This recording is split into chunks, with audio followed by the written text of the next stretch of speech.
할렐루야. 2024년 새해가 시작되었습니다. 2024년은 주님의 사랑을 품으며 승리하는 한 해가 되어지기를 간절히 소망합니다. 2024년 우리 교회 주제를 요한복음 15장 9절에서 11절 말씀을 중심으로 주님의 사랑을 품게 하소서라고 정하였습니다. 주님의 사랑을 품고 여러분 삶이, 여러분 가정이, 여러분 직장과 사업장이 하나님의 축복으로 가득하여 지며 이웃에게 전하여 주는 축복이 가득하기를 간절히 바라는 마음으로 2024년 주제를 정하였습니다. 이 주제처럼 2024년 여러분 삶과 가정과 직장과 사업장 위에 주님 사랑 안에서 복음의 씨앗을 심으며 승리함을 얻는 축복이 여러분에게 있기를 간절히 소망합니다. 여러분, 우리들이 인생을 살다 보면 하루 동안에도요, 어려운 환경, 가난과 질병과 폭언과 주변 인간관계의 어려움으로 인해서 많은 스트레스를 받는 모습을 볼 수 있습니다. 또 걱정거리가 쉬지 않고 밀려옵니다. 그래서 우리 자신을 너무나도 힘들게 하고 있습니다. 그렇지만 이런 환경과 육체적인 피곤함보다도 정작 우리를 더 피곤하고 힘들게 만드는 것들이 있습니다. 그것은 바로 사랑이 없다는 것입니다.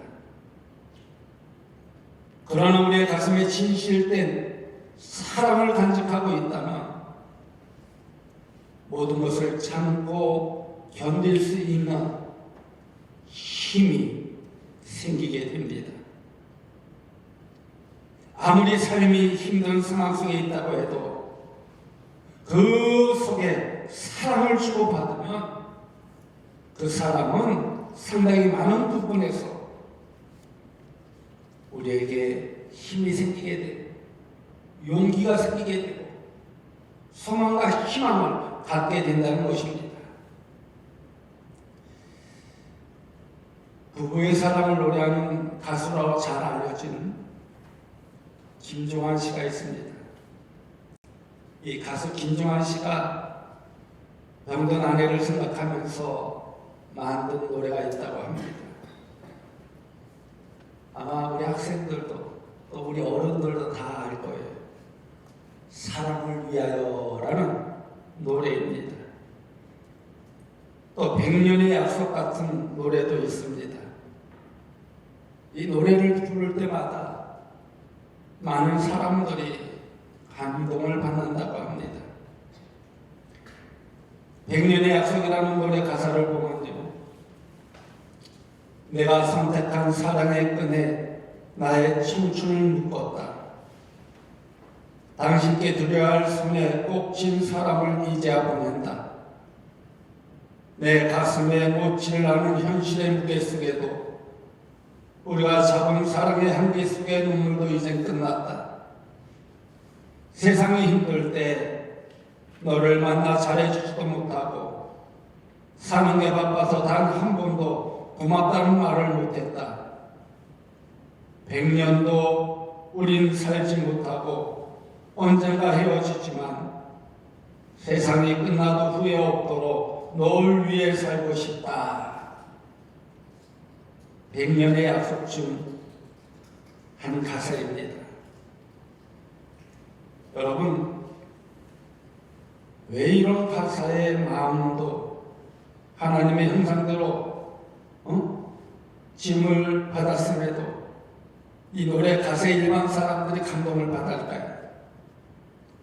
그것은 바로 그 노래 가사 속에 사랑의 진실이 엿보였기 때문입니다.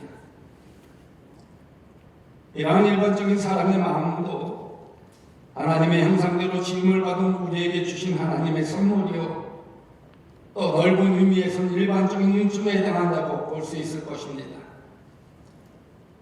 그런데 이런 사랑보다 더 깊은 사랑이 있습니다. 그것은 바로 우리를 향한 하나님의 사랑이라는 것입니다. 하나님의 사랑은요, 모든 부분에서 우리를 견고하게 만들어주고 있습니다. 만약 우리에게 주신 일반적인 사랑의 마음에 주님의 사랑을 더할 수만 있다면 그 이상 더 좋은 것이 어디 있겠습니까? 유명한 모일간지의 논설위원 중에 정진웅 씨라는 분이 있습니다. 이분이 사랑에 대해서 쓴 칼럼 중에 이런 이야기가 있습니다. 정진웅 씨의 막내 누나가 작년 연말에 어느 교회에서 권사임직을 했는데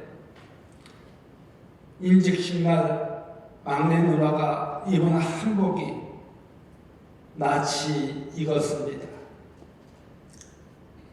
알고 보니까 그 한복은 12년 전에 소천하신 정진웅 씨의 어머니 권사님이 은퇴하시다 입으시던 한복이었습니다.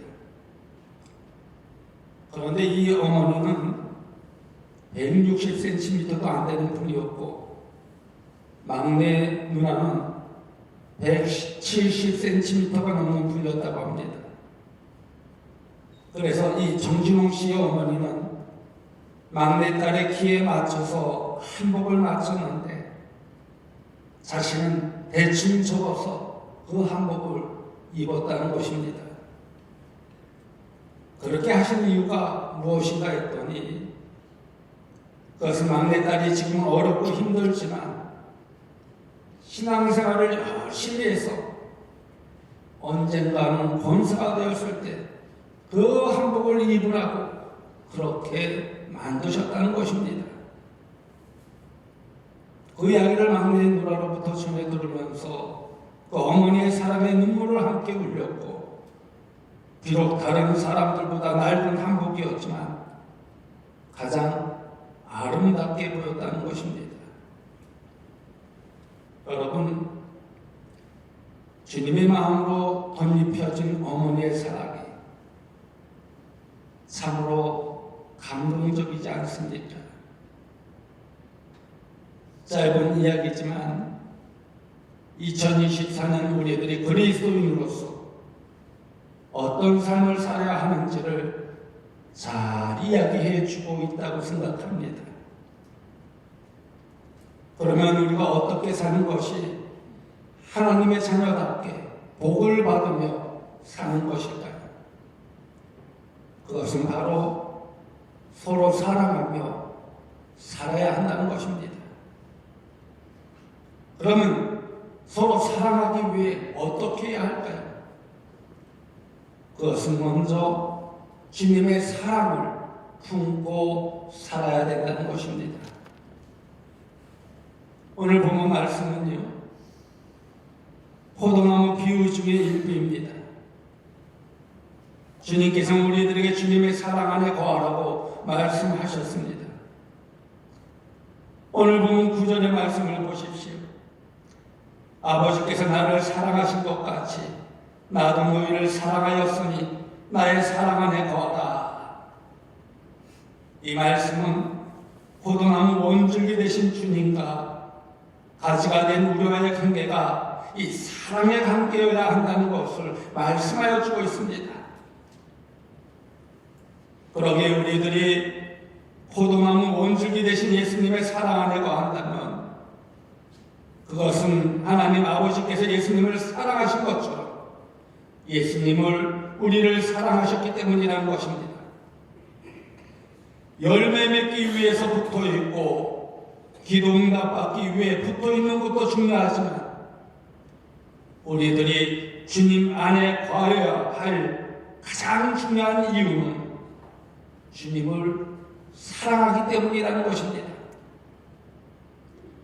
이것을 바로 첫 번째로 강조하고 싶었던 것입니다. 그것은 주님이 우리를 최고의 사랑으로 대해주셨기 때문이라는 것입니다. 그러면 어느 정도로 사랑하시는가 하면 자기 목숨을 버릴 정도로 우리를 가장 사랑해 주셨다는 것입니다. 그래서 주님의 사랑이 큰 사랑이며 주님이 우리의 최고 친구가 되신다는 것입니다. 여러분, 일반적으로 교회에서 믿음을 많이 강조합니다. 맞습니다. 그러나 성경을 보면요, 우리의 믿음과 함께 아주 중요한 또 하나의 신앙의 요소가 있습니다. 그것은 바로 하나님의 사랑이라는 것입니다. 우리가 믿기 이전에 하나님이 먼저 우리에게 찾아오셨다는 것입니다. 이러한 주님의 사랑 앞에서 우리가 할 일은 부끄럽지만 믿음의 손을 내민 것밖에 없습니다.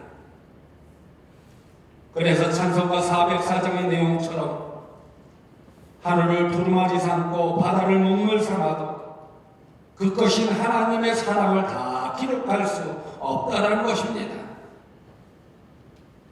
그런데 더욱 감사한 것은요, 하나님의 사랑은 독생자를 주심으로 끝나는 것이 아니라 우리를 사랑하시되 끝까지 영원까지 변치 않는 사랑으로 사랑하여 주신다는 것입니다. 요한복음 13장 1절 말씀에서 주님은 이렇게 말씀하십니다. 6월절 전에 예수께서 자기가 세상을 떠나 아버지께로 돌아가실 때가 이룬 줄 아시고 세상에 있는 자기 사람들을 사랑하시되 끝까지 사랑하시니라 라고 하셨습니다.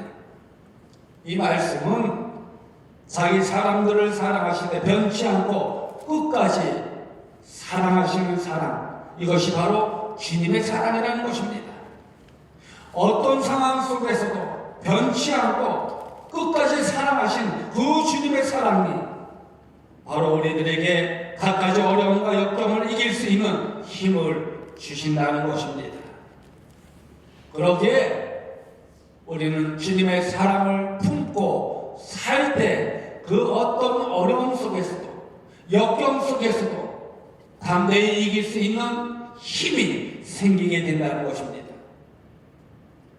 이것은요, 초대교회 성도들이 핍박 가운데서 순교적 신앙으로 승리할 수 있는 이유가 바로 이것 때문이었다고 합니다. 여러분, 요한복음 21장 말씀을 보십시오. 주님은 배신하고 떠나갔던 베드로를 찾아가서 양들을 위임하셨습니다. 왜 베드로에게 양들을 위임하셨을까요? 그 당시에 베드로가 믿음이 좋아서일까요? 아닙니다. 오히려 그 당시 베드로는 주님을 배신하고 떠나간 상태였습니다. 그럼에도 불구하고 허물 많은 베드로를 다시 사용하신 것은 베드로의 믿음 때문이 아니라 주님의 사랑 때문이었다는 것입니다. 그래서 예수님께서 베드로에게 내가 나를 사랑하느냐고 3번씩이나 질문하셨던 것입니다. 이 질문을 2024년 한 해 동안 마음에 담고 사는 여러분들 되어지길 간절히 소망합니다. 내가 나를 사랑하느냐? 그 어떤 상황 속에서 내가 나를 사랑하느냐? 예, 사랑합니다. 이렇게 고백할 때 힘이 생기게 된다. 용기가 생기게 된다. 하나님이 주시는 힘과 용기를 경험하게 된다는 것입니다.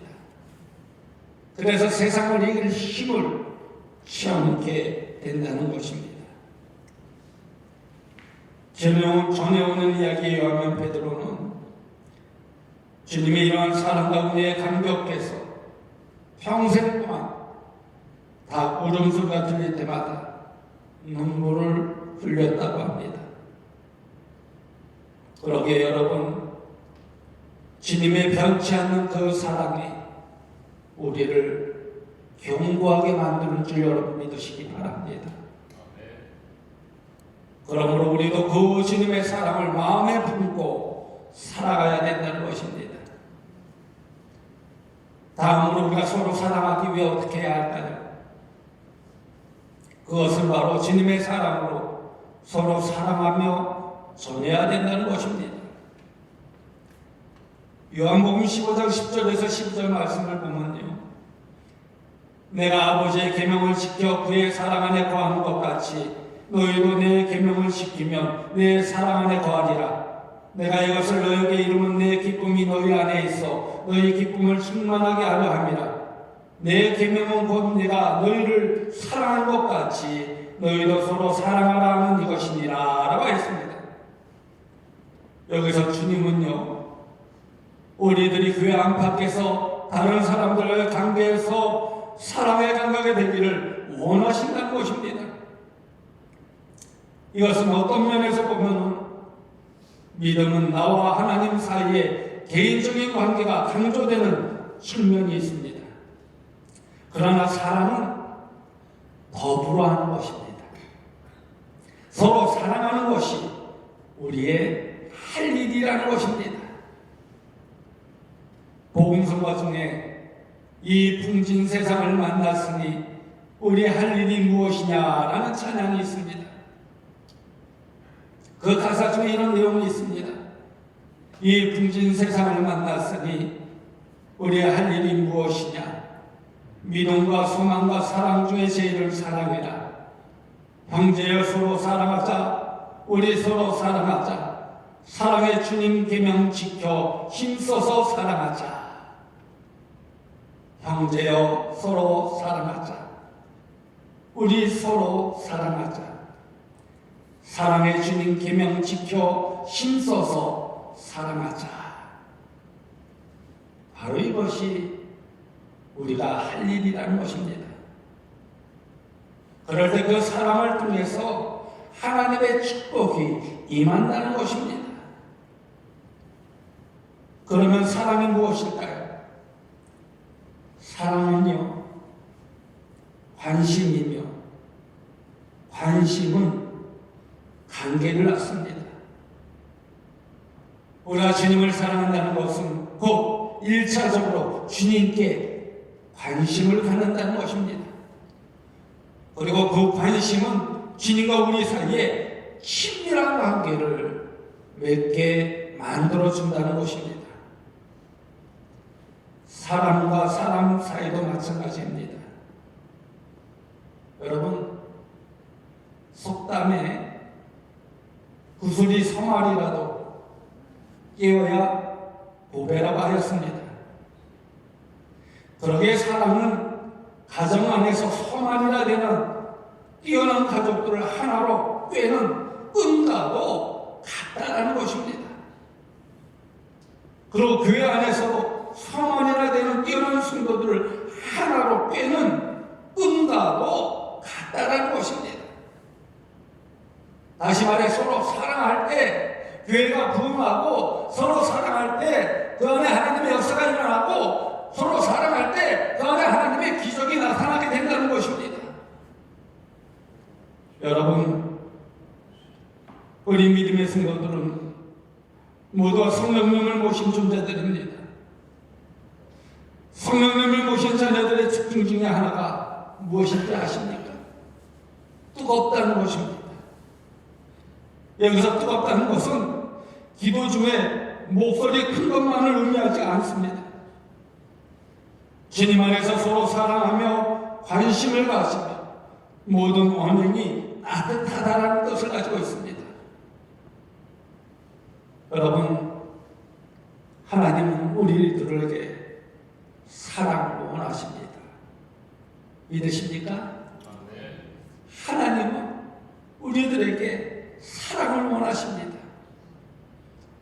그래서 구약성경 호세아 6장 6절 말씀을 보면 하나님께서 온갖 제약 속에서 하나님을 멀리하고 선지자들을 죽이고 무정하기 짝이 없는 이스라엘을 향해서 하나님이 원하시는 것이 무엇인지 이렇게 말씀하여 주고 있습니다. 나는 인애를 원하고 제사를 원하지 아니하며 번제보다 하나님을 아는 것을 원하노라.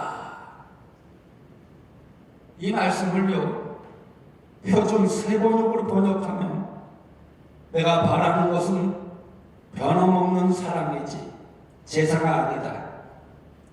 불살라 바치는 제사보다는 너희가 나 하나님을 알기를 더 바란다 라는 뜻입니다. 이 말씀에 보면 하나님이 호세아 시대나 지금 우리들에게 가장 원하시는 두 가지가 있다는 것을 깨닫게 됩니다. 그것은 바로 사랑, 인애라는 것입니다. 그리고 하나님을 아는 것입니다. 이것은 오늘 우리들에게도 하나님이 원하시는 것이라고 말씀하여 주고 있습니다. 그러므로 주님의 사랑 안에 거하고 주님의 사랑으로 서로 살아가야 된다는 것입니다. 바로 그럴 때 주님의 사랑으로 인해 평안하여지고 참된 행복을 찾게 된다는 것입니다. 그러기에 여러분 모두가 2024년 주님의 사랑 안에서 참된 평안과 행복과 축복이 가득하기를 간절히 소망합니다. 그러기 위해서는 어떻게 해야 되느냐? 주님의 사랑을 품고 주님 사랑 안에 거하며 서로 사랑해야 된다는 것입니다. 마지막으로 한 이야기를 하고 마치도록 하겠습니다. 우리가 잘 아는 크리스찬 음악가 중에 베토벤이라는 사람이 있습니다. 이 베토벤은 가난으로 인해 11살에 학교를 그만뒀습니다. 그리고 30세쯤에 나타난 기병이 깊어져서 50세를 전후해서는 완전히 듣지 못했습니다. 그러나 듣지 못하는 상태를 극복하고 구본 교향곡 합창을 비롯한 수많은 명곡을 남겼습니다. 구본 교향곡 합창은 교향곡에 사람의 목소리를 넣어서 더욱 장엄하게 만든 최초의 사람이었습니다. 그런데 그 교향곡의 하이라이트라고 할 수 있는 마지막 4악장이 환희의 성가라는 곡인데 바로 이 곡은 프리드리히 실러라는 독일 시인이 지은 신앙 고백 중인 시에 이 베토벤이 곡을 붙인 것입니다. 여기서 베토벤은 각기 다른 인격체를 가진 합창단원들이지만 다 함께 하나의 노래를 부르게 하면서 세상 만민이 주님의 사랑으로 서로 포옹하며 사랑하라는 메시지를 던지고 꽃을 맺습니다. 환희의 순간 중에 이런 시가 있습니다. 형제여, 별의 저편에는 사랑하는 아버지 주님께서 계신다.